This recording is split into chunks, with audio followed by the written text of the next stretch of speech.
What is going on, Jet fans? Matt O'Leary back with another video. Today we're getting into CJ Uzomah being cut by the New York Jets. Just ahead of free agency, we are, 6 days out from the legal tampering period, and we are 8 days out from when free agency actually technically begins on that Wednesday of next week. But the New York Jets are continuing to free up some cap space. They did so not too long ago when they cut Laken Tomlinson, a correct decision, by the way. And this is also a correct decision by cutting CJ Uzomah, as the New York Jets, by doing this, free up $5.3 million in cap space. And by the end of the year, and probably should have been much sooner than how it happened, CJ Uzomah ended up being tight end 3. He would have been an insanely costly tight end 3. Even if you restructure him, didn't make a ton of sense. Like, you can get Kenny Yeboah could be a better option at this point in his career than CJ Uzomah. Unfortunately, just really did not work out with CJ and the New York Jets. Over his 2 seasons with the Jets, 29 catches, 290 yards, and 3 touchdowns. Again, over the 2 seasons. That would be underwhelming in one of the 2 seasons. That was over both.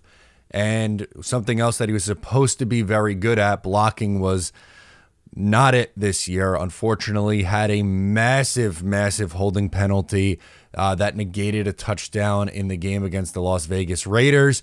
And that game it took a touchdown off the board, and that game pretty much derailed the Jets season the rest of the way. Yes, obviously losing Elijah Vera-Tucker was huge, and there were many things last year that happened that was just disgraceful.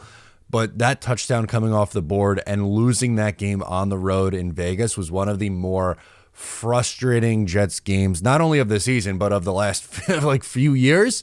So not great. Again, it was unfortunate. Really nice guy, easy guy to root for again, but on the field it just wasn't there. Same thing for Laken Tomlinson. 2 guys who were brought in at the same time, given essentially the same deals, not money-wise, but 3-year deals, and both guys were pretty underwhelming. And that's been an unfortunate trend for Joe Douglas in free agency. Most, not all, but most of his free agent signings have been fairly underwhelming. The best by far, not up for debate, is DJ Reed.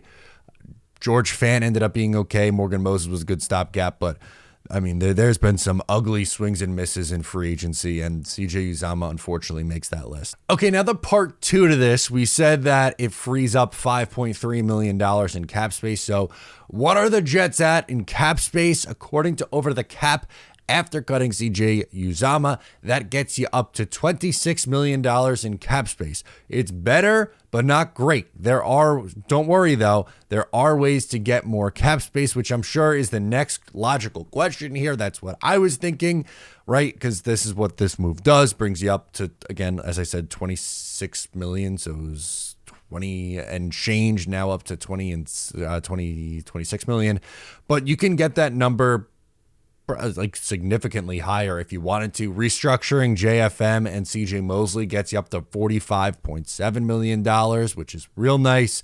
I would be stunned if JFM or Mosley plays this year on the contract that they are. I think they are absolutely both candidates to get restructured.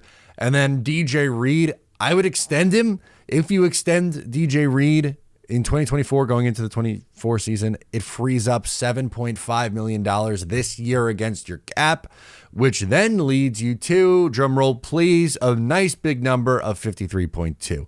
Are there going to be teams with more cap space than the Jets? Of course. Is $53.2 million enough cap space for you to go out there and drastically improve your wide receiver room, offensive line? Maybe retain Bryce Huff. I'll say that with half kidding, because I think he's a goner, unfortunately. But moral of the story, if Joe Douglas can't figure out how to improve this team at its key positions with $53.2 million in cap space, then something is very, very, very wrong. It's not like they're sitting there with, after all this, it's like, hey, we dug ourselves out. We were sitting at $8 million in cap space. Good luck, Joe. No, you should be able to do a significant amount of damage with 53.2. So that's my reaction to CJ Uzomah getting cut. Again, it was something that I think needed to happen, and this is where they are cap space wise and what they can continue to do. Let me know your thoughts down below in the comments. I'm Matt O'Leary, and I'll catch you guys next time.